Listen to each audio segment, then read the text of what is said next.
The three things that I want to leave with you, just these three. I could do 10, I could do a whole life class.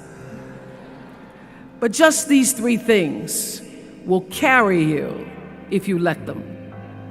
First and foremost, knowing who you are. Knowing who you are. Being able to answer this question, who am I? And what do I want? You know, many times when I go out of the country, I am baffled by that question.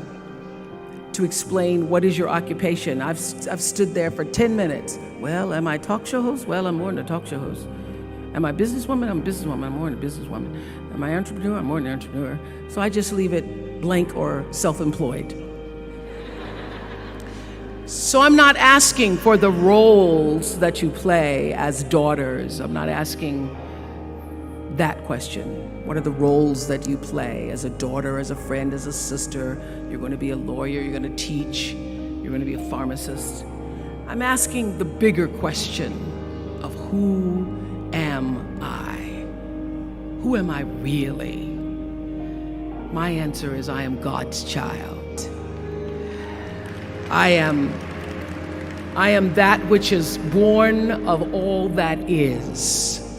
I am, as Pierre de Chardin said, a spiritual being having a human experience, come trailing the breath of the ancestors yet, but trailing the breath of the angels. And understanding that because I am connected to the source of all that is possible for me. That's who I am. And what do I want? I don't want to just be successful in the world. I don't want to just make a mark or have a legacy. The answer to that question for me is I want to fulfill the highest, truest expression of myself as a human being. I want to fulfill the promise that the Creator dreamed when He dreamed the cells that made up me. Number two, you must find a way to serve. Martin Luther King said that not everybody can be famous, but everybody can be great because greatness is determined by service. Now, we live in a world where everybody wants to be famous and where we admire people for just being famous. We think being known brings us value. The truth is, all of that will fade in time. In 3 years, you won't be able to name the housewives of Atlanta.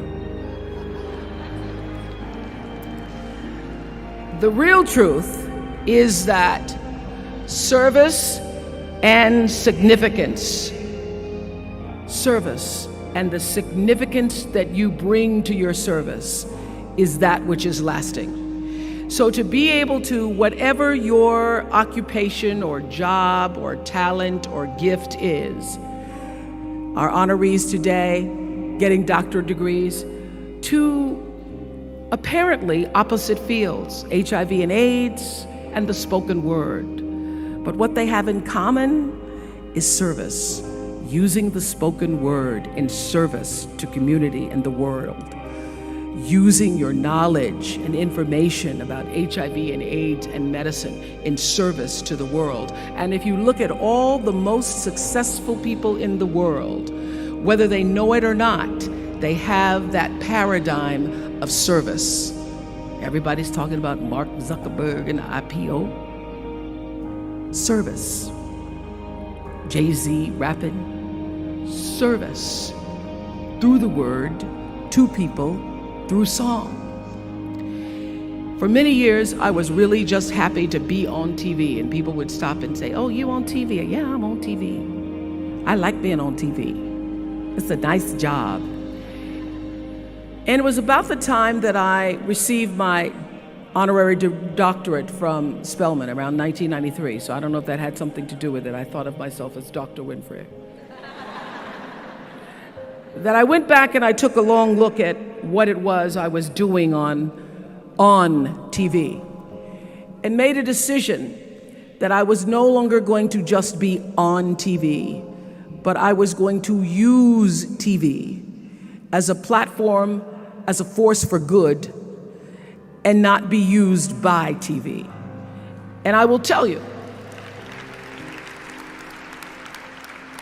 my decision to make that significant change in the way I operated on television, using television as a service, changed my career exponentially.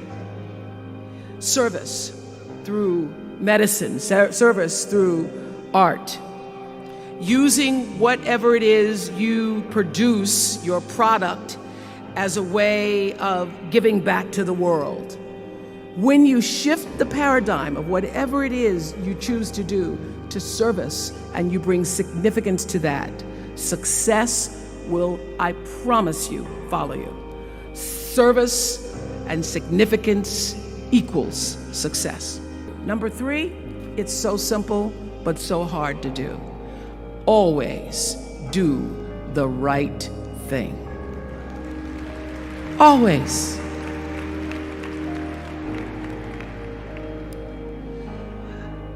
Be excellent. People notice. Think of how you notice. You go to Taco Bell, somebody gives you an extra napkin and some sauce. You notice. You want to go back to that person, because even at Taco Bell, excellence shows itself. Be excellent. Let excellence be your brand. Everybody talks about building a brand. I never even knew what that was. When people would say, you're a brand, I would say, no, I'm just Oprah. What I recognize now is that my choice to, in every way, in every example, in every experience, to do the right thing and the excellent thing is what has created the brand. Years ago, I did an ad for Revlon for an ad they were doing called Unforgettable Women. And what I know is that when you are excellent, you become unforgettable. People remember you. You stand out. Regardless of what it is, you become an unforgettable woman. And that is what we all want. We want to be unforgettable and not forgettable.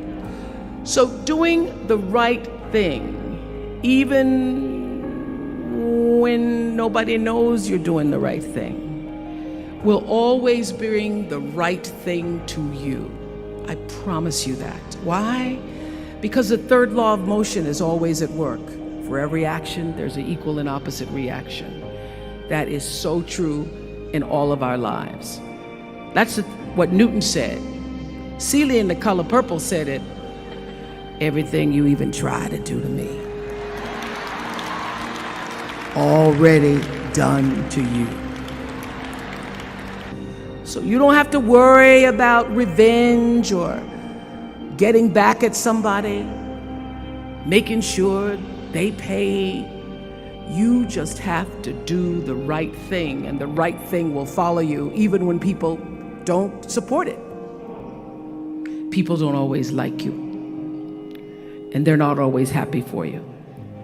And if you surround yourself with people who are not accustomed to your success, they become fearful, they become scared, because you are reflecting back something to them that they don't recognize. Now, they're not going to say, you know, I'm very fearful, because you're reflecting back to me something I don't recognize. They're going to say, you know what they're going to say? They're going to say, who she thinks she is. Who she thinks she is. That only happens when you are around people who do not mean and want and aspire to the best for you. People who want the best for you want you to be your best. So my greatest advice to you is to surround yourself with people who are going to fill your cup until your cup runneth over. So when people say you're so full of yourself, you can say, yeah.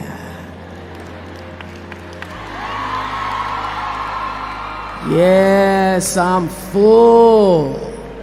I'm so full, my cup runneth over. And to know that once your cup runneth over, you cannot spend your life with your gallon-size offerings, offering them to pint-sized people.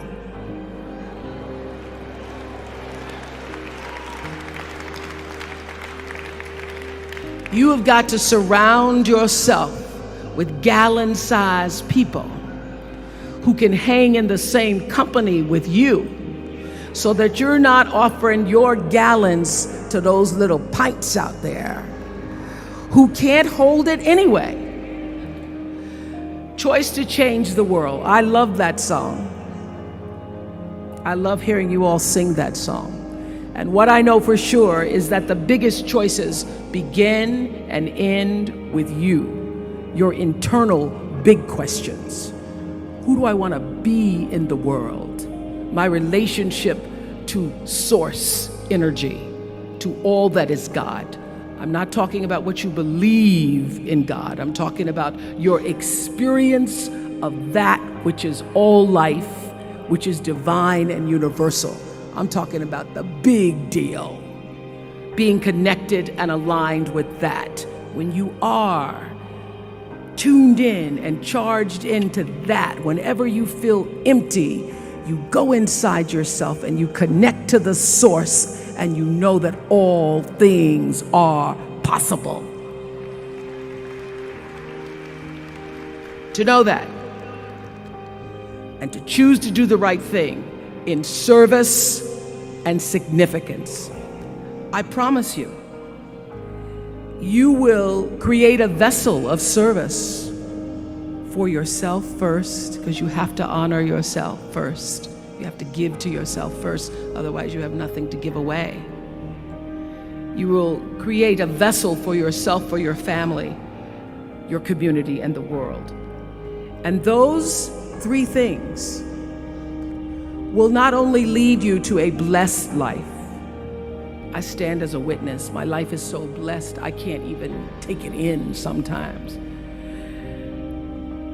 It will lead you not just to a gifted life and a rewarding life that fills you up, but a sweet life. That's what you want. You want the sweetness. You want it to be so sweet, so that even when the storms come, and they will, you'll know, this too shall pass. This too shall pass. The storm is passing over, and you shall not be moved, because you know who you are.